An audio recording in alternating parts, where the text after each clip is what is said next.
আজ তোমাদের চিত্রণের সংযোজন বা কম্পোজিশন অফ ম্যাপিং এই বিষয়টা সম্বন্ধে তোমাদের ধারণা দেবো। আগে তোমাদের চিত্রণ বা অপেক্ষক সম্বন্ধে ধারণাটা তোমরা অলরেডি পেয়েছো এবং চিত্রণের প্রকারভেদটাও তোমরা দেখেছো। এখন দুটো বা তিনটে চিত্রণের মধ্যে কিভাবে সংযোগ করা সম্ভব সেই বিষয়টা নিয়ে আজকে আলোচনা করব।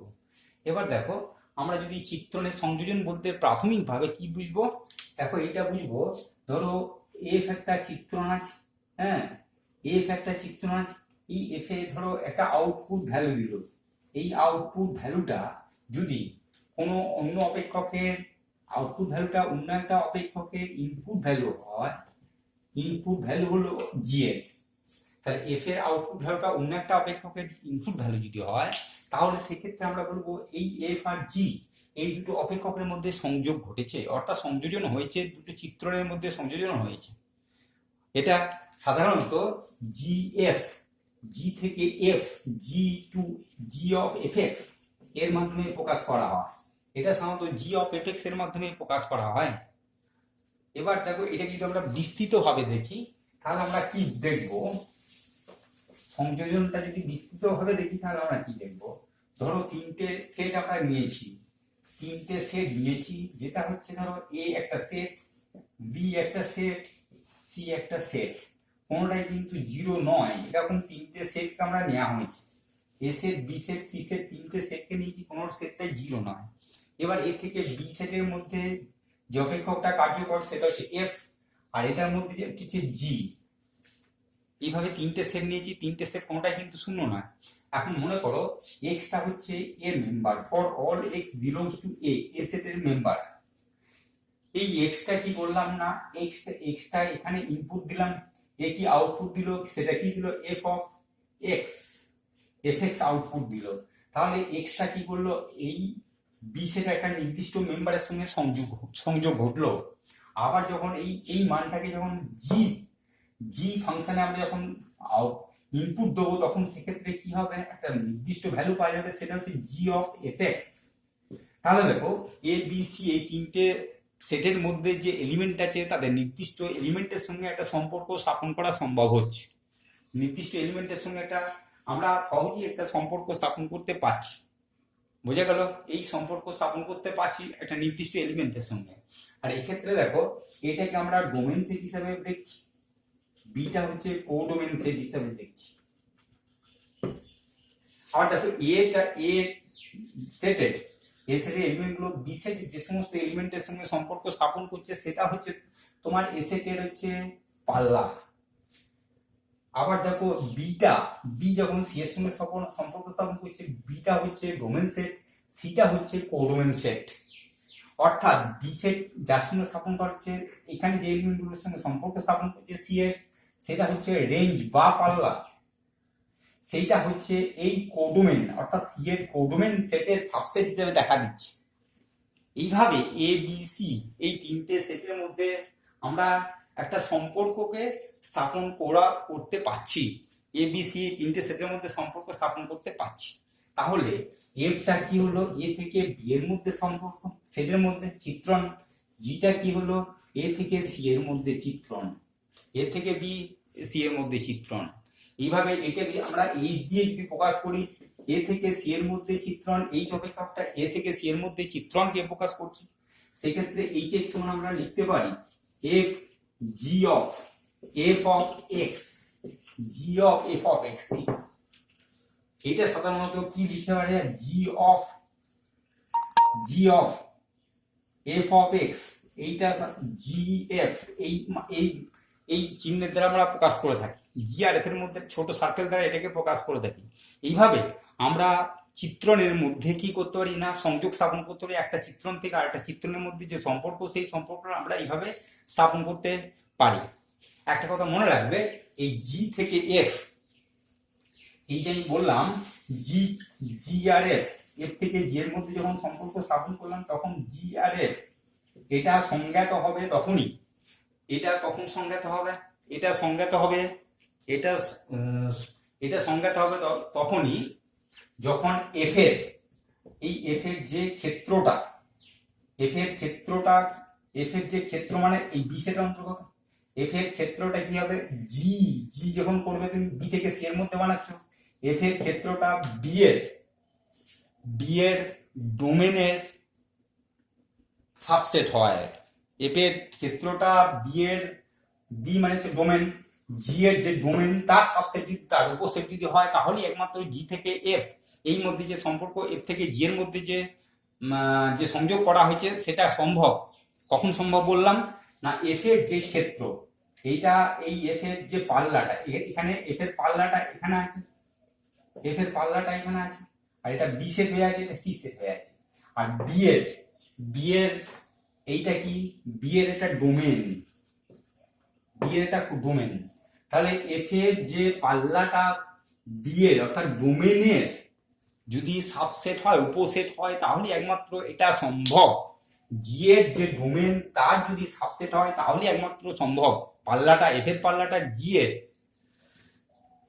ডোমেনের সাবসেট হলে তাহলে একমাত্র সম্ভব এই সম্পর্কটা, এই সংযোজনটা সম্ভব। ঠিক আছে, এবার এইটাকে যদি আমরা উদাহরণ দিয়ে দেখি তাহলে কেমন হবে দেখো।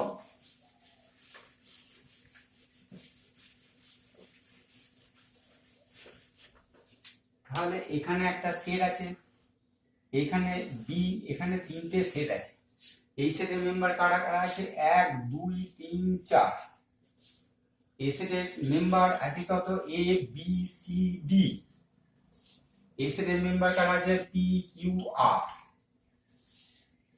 তাহলে আমি দেখতে পাচ্ছি কি এই একের সঙ্গে এটা 2, এখান থেকে এটা হচ্ছে এফ, এখান থেকে এটা হচ্ছে জি, 1 আর 2 এলিমেন্টটা এর সঙ্গে সম্পর্ক স্থাপন করেছে, 3টা সি এর সঙ্গে, 4টা ডি এর সঙ্গে, বিটা এলিমেন্টটা বাদ আছে, দেখা হলো বিটা কিউ এর সঙ্গে সম্পর্ক স্থাপন করেছে, এটা পি এর সঙ্গে সম্পর্ক স্থাপন করেছে,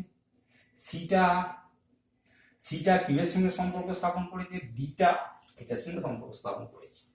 তাহলে আমরা লিখতে পারি g of F x, g of F x সমান কি লিখতে পারি আমরা, g of F x, g of F x এটা সমান আমরা কি লিখতে পারি জি অফ এফ এক্স। তাহলে এখান থেকে দেখো জি অফ এফ এক্স, তাহলে এখানে আমরা লিখতে পারি g of F x g three, g of F x এর মানটা যদি সি হয়, এফ এক্স এর মানটা যদি সি হয়, এফ এক্স এর মানটা ধরো সি, এফ এক্স এর মানটা যদি সি হয় জিসি, জিসির মানটা কে কাকে অ্যাপ্লাই করছে, কাকে ইমপ্লাই করছে, কিউ কে ইমপ্লাই করছে। এফ এক্স এর মানটা যদি আমার সি হয়, এফ এক্স এ তো 3 মানটা দিয়েছে, সেখানে সি মানটা দিয়েছে, সেই সি মানটা কোথায় কি হয়েছে কিউ এর সঙ্গে সম্পর্ক স্থাপন করতে পেরেছে, অর্থাৎ জি এফ এক্স এইভাবে তারা সম্পর্ক স্থাপন করতে পারবে। এবার দেখো এই যে কম্পোজিশন ওটা আমি বললাম, কম্পোজিশন যেটা চিত্রণের যে সংযোজন, সেই সংযোজনটা in general f g not equal to g f, এইটা সাধারণত হবে না, f g not equal to g f. আমি কি বলেছি, এইটার দ্বারা দুটো চিত্রণের সংযোজনকে বোঝানো হয়, F g not equal to g f এইটা ইন জেনারেল হবে না। এবার কি আছে, এইটাকে বলা হয় তোমার কমিউটেটিভ ধর্ম। কমিউটেটিভ ধর্মটা সাধারণভাবে দুটো অপেক্ষকের সংযোজনের ক্ষেত্রে প্রযোজ্য নয়। এরপর যেটা আছে সেটা দেখো H of g of F equals to H of g of f, এইটা অর্থাৎ অ্যাসোসিয়েটিভ ধর্ম। এই অ্যাসোসিয়েটিভ ধর্মটা কিন্তু এই চিত্রণের সংযোজনের ক্ষেত্রে প্রযোজ্য। কখন প্রযোজ্য হবে, যদি এই বাঁ দিকে যেটা লিখেছি এইটা এবং ডান দিকে যেটা লিখেছি এটা দুটি যদি সংজ্ঞাত হয়, দুটির যদি অস্তিত্ব থাকে, তাহলে একমাত্র অ্যাসোসিয়েটিভ লটা চিত্রণের সংযোজনের ক্ষেত্রে সম্ভব। তাহলে কিভাবে সম্ভব এটা আমরা দেখি, উদাহরণের মাধ্যমে দেখি এই চিত্রণের সংযোজনটা কিভাবে সম্ভব। ধরো আমরা 3টে সেটকে নিলাম, এখানে একটা সেট আছে এ সেট, এখানে একটা সেট আছে ধরো বি সেট, এখানে একটা সেট আছে ধরো she said, A B she said 3টেকে নিলাম, এর মেম্বার ধরো এক্স, এর ওয়াই, এর জেড, 3টে মেম্বার আছে এক্স ওয়াই জেড। এবার দেখো এইটা মনে করো এক্স, তাহলে F of X equals to Y মানটা দিয়েছে, এক্সটা এখানে দিলাম, তার ভ্যালুটা কত দিল ওয়াই। আবার দেখো এইটার সঙ্গে এইটার সম্পর্ক মনে করো জি, এটার সঙ্গে এটা যে চিত্রণের মাধ্যমে অর্থাৎ অপেক্ষকের মধ্যে সংযুক্ত সেটা মনে করলাম জি। তাহলে g of z, g of y, y ভ্যালুটা যখন এখানে দিলাম, ওয়াই এর মানটা যখন এখানে পুট করলাম, সেই ভ্যালুটা দিল ধরো জেড। তাহলে এক্স এর মানটা দিলে এই দুটো ভ্যালুকে আমরা পেলাম। এখন আমরা যে কথাটা বললাম তোমাদের সেটা হচ্ছে এইটা,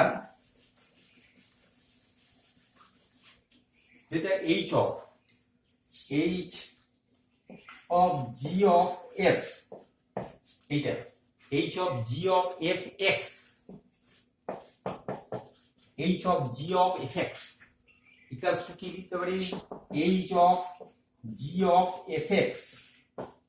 এটা লেখা সম্ভব। এইটার সমান আমরা কি লিখতে পারি, এইচ অফ, এইটার সমান কি লিখতে পারি, এইচ অফ, এটা লিখতে পারি জি অফ এফ এক্স মানে কত, Y, F X equal to Y, equals to H of Z, এইটা মানে হচ্ছে এইচ অফ জেড, যেহেতু এই দুটো ভ্যালু আছে। আবার F X equal to Y, G Y equal to Z, আমরা পেয়েছি এফ এক্স সমান ওয়াই, জি ওয়াই সমান হচ্ছে জেড, এই দুটো সম্পর্ক আমরা পেয়েছি। এবার আমরা আরেকটা দেখতে চাইছি, H of g of F x, এইটা কি মান দেয়।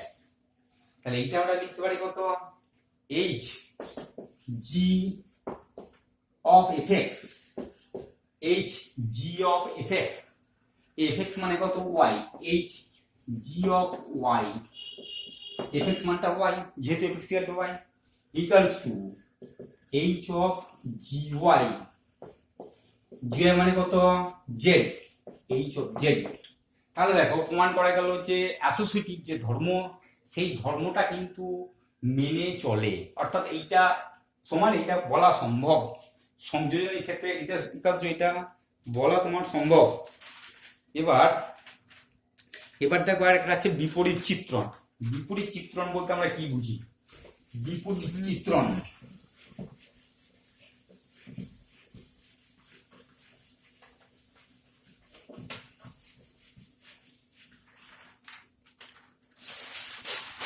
বিপরীত চিত্রণ, ইনভার্স ম্যাপিং, ইনভার্স ম্যাপিং, বিপরীত চিত্রণ।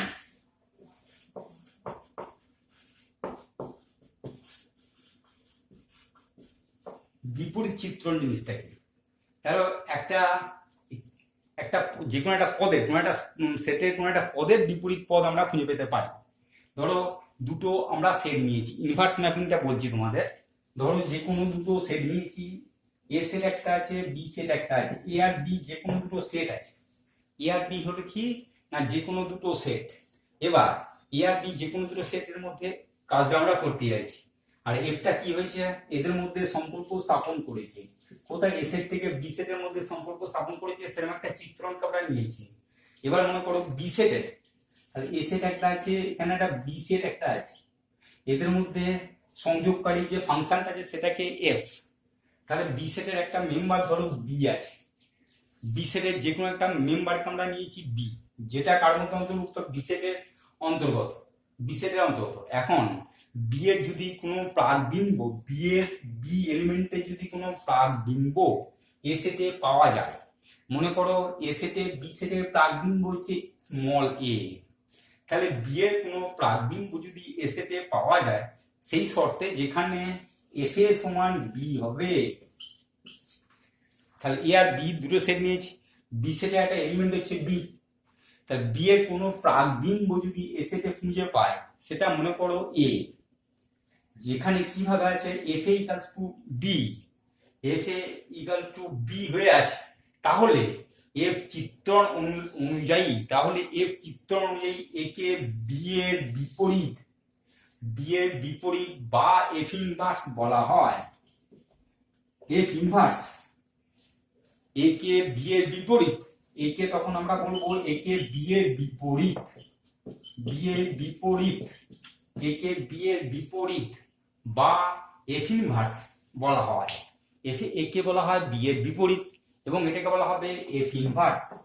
এটাকে সাধারণত এফ ইনভার্স আকারে প্রকাশ করা হয়, একে বি এর বিপরীত বা এফ ইনভার্স বি এই মাধ্যমে প্রকাশ করা হয়। তাহলে বিপরীত চিত্রণ ব্যাপারটা কেমন হলো?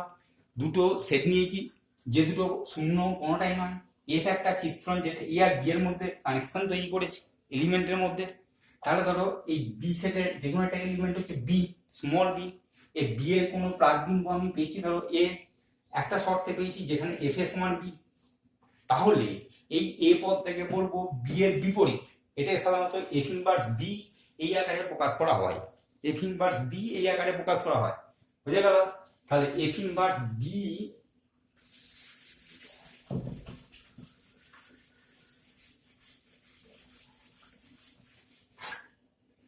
এফ ইনভার্স বি এর মাধ্যমে প্রকাশ করা হয়।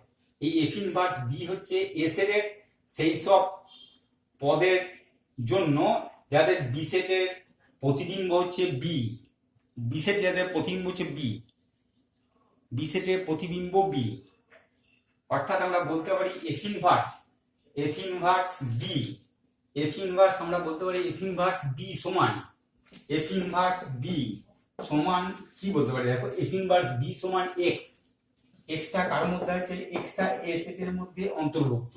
এবং এবং কি হলো? এফ এক্স সমান বি, এবং এফ এক্স এর মানটার জন্য কি হচ্ছে? বি মানটা পাচ্ছ। এফ ইনভার্স বি সমান হচ্ছে এইটাকে আমরা বলতে পারি। অর্থাৎ এফ ইনভার্স বি হলো এ সেটের একটি উপসেট। এফ ইনভার্স বি হচ্ছে এ সেটের একটি উপসেট, বোঝা গেল? এইটা হচ্ছে আমাদের বিপরীত। বিপরীত বলতে এইটাকে আমরা বিপরীত বলে ব্যাখ্যা করে থাকি, বিপরীত বলে ব্যাখ্যা করে থাকি। তাহলে দেখো এটা যদি আমরা ছবির মাধ্যমে দেখি তাহলে কেমন আসবে? এটা যদি আমরা ছবির মাধ্যমে দেখি তাহলে দেখো এইটা আসছে, ধরো এখানে একটা সেট আছে, এখানে একটা সেট আছে। এই এ সেটের মেম্বার মনে করো এ বি সি, আর এই এর মেম্বার হচ্ছে 1 2 3। এ সেট আর বি সেট দুটো সেট নিয়েছি, এ বি সি 1 2 3। এটা 3 এর সঙ্গে সম্পর্ক আছে, বিটা 1 এর সঙ্গে, সিটা 2 এর সঙ্গে, এইভাবে সম্পর্ক হয়ে আছে। এটা হচ্ছে এফ। তাহলে এফ ইনভার্স বলতে আমরা কি বুঝবো? এফ ইনভার্স হচ্ছে এখানে 1 2 3 এখানে আছে, এখানে আছে A B C. F inverse 1 2 3। তাহলে একটা কার সঙ্গে সম্পর্ক হয়ে আছে? একটা বি এর সঙ্গে সম্পর্ক হয়ে আছে।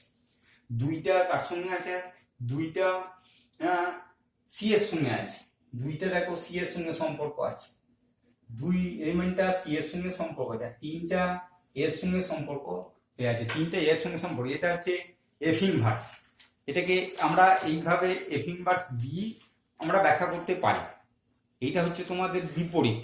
এবার এই যে বিপরীত চিত্রণ এর কিছু ধর্ম আছে যেগুলো তোমার কাজে লাগবে, ধর্ম আছে। তারপরে আমরা ধর্মটা নিয়ে আমরা আলোচনা করব। আজ এই পর্যন্তই থাক, পরে আমরা ধর্মটা নিয়ে আলোচনা করব।